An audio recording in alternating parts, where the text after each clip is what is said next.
আপনাদেরকে খোলা করে জিজ্ঞেস করতে চাই, এই মসজিদে ইমামতি করা আমার কোনো জরুরি না। আমার মুসল্লিরা যদি আমাকে না চায়, একদিনও থাকতে রাজি না। আপনারা কি চান যে আমি মসজিদ ছেড়ে চলে যাই? কে কে চান? কে কে চান হাত উঠান। না না, আমি থাকবো না, এটা কে কে চান? এই মসজিদে থাকবো না। এইখানে কমিটির সেক্রেটারি, কমিটির সভাপতি এরা বলেছে আমি যতদিন মসজিদে থাকবো অতদিন নাকি তারা মসজিদে কোনো কাজ করবে না। মসজিদের 7.5 লাখ টাকা উঠে দিয়েছে এখানে। মসজিদের দোতলার আড়াইতলা 3.5 তলার কাজ হয়ে রয়েছে ছাদ করার জন্য, ছাদ করে নাই তারা।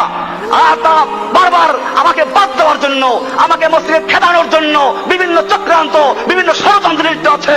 শুক্রবারে যখন আমরা মসজিদে কাতার বাড়াই তখন অনেকের কষ্ট হয়ে যায়, আর বাস্তবেও কষ্ট হয়, জুতার বাক্সে সেজদা করতে হয়। অনেকে বলে এটা, এখন এটা কি দোষটা কি আমার না যেই কমিটি মসজিদের টাকা উঠে দিয়েছে 1 বছর আগে, তারপরেও মসজিদের কাজ না করে ইমাম সাহেবকে খেলাবার জন্য, ইমামকে বাদ দেওয়ার জন্য, যে ইমাম তাদের গোলামি করে না, যে ইমাম তাদের কথাবার্তা উঠা বসা করে না, যে ইমাম তাদেরকে তোয়াজ করে না, যে ইমাম তাদের বাসায় গিয়ে ধর্ণা দেয় না, এই কারণে ইমামকে বাদ দিতে চায় অমুসলমান জাতি। আমি জিজ্ঞেস করতে চাই, সেই কমিটি তোমরা মানো কিনা? এই কমিটি আজকে বাতিল হয়ে গেছে। আজিজুর রহমানের কমিটি, সেক্রেটারি আজিজুর রহমানের কমিটি বাতিল হয়ে গেছে মসজিদের জনগণের রায় দিয়ে।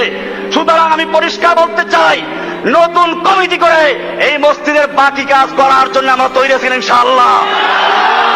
আমার ভাইয়েরা, আমি কোন কমিটির গোলামি করি না, কোন কমিটির মুসল্লি ইমামতি করি না। ইমামতি করি মুসল্লিদের। আমার মুসল্লি যতদিন পর্যন্ত আমাকে চাবে অতদিন পর্যন্ত আমি থাকবো। আর যদি আমার মুসল্লিরা বলে না আপনাকে এখন আর দরকার নেই, আমি সেদিন আসসালামু আলাইকুম বলে চলে যাবে, 1 মুহূর্ত থাকবো না ইনশাআল্লাহ।